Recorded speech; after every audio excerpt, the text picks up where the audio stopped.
લીલરિયા आनंदपुर कालू रपट 30/8/2024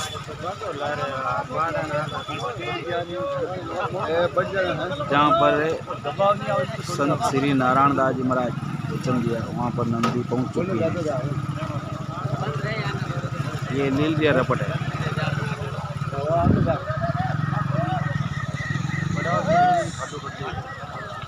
ये बसें आ रही है, जसनगर रास्ता बंद है इसलिए यहाँ से आ रही है बसें।